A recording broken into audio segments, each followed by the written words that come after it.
Deuteronomy chapter 18. Offerings for priests and Levites. The priests, who are Levites, indeed the whole tribe of Levi, are to have no allotment or inheritance with Israel. They shall live on the offerings made to the Lord by fire, for that is their inheritance. They shall have no inheritance among their brothers. The Lord is their inheritance, as he promised them.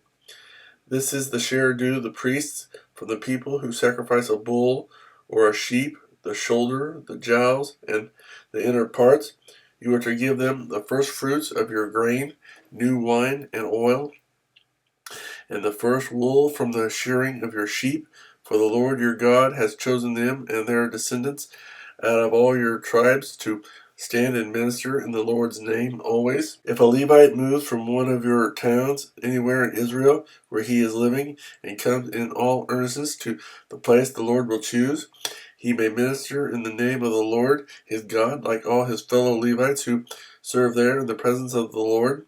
He is to share equally in their benefits, even though he has received money from the sale of family possessions.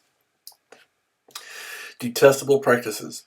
When you enter the land the Lord your God is giving you, do not learn to imitate the detestable ways of the nations there.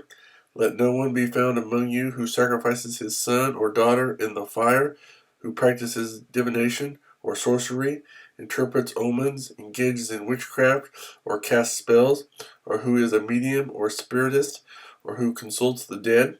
Anyone who does these things is detestable to the Lord, and because of these detestable practices, the Lord your God will drive out those nations before you. You must be blameless before the Lord your God. The prophet. The nation you will dispossess, listen to those who practice sorcery or divination. But as for you, the Lord your God has not permitted you to do so. The Lord your God will raise up for you a prophet like me from among your own brothers.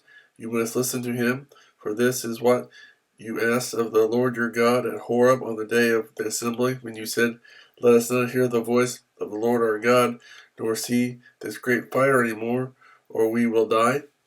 The Lord said to me, What they say is good. I will raise up for them a prophet like you from among their brothers. I will put my words in his mouth, and he will tell them everything I command him. If anyone does not listen to my words that the prophet speaks in my name, I myself will call him to account. But a prophet who presumes to speak in my name anything I have not commanded him to say, or a prophet who speaks in the name of other gods, must be put to death. You may say to yourselves, How can we know when a message has not been spoken by the Lord? If what a prophet proclaims in the name of the Lord does not take place or come true, that is a message the Lord has not spoken. That prophet has spoken presumptuously. Do not be afraid of him.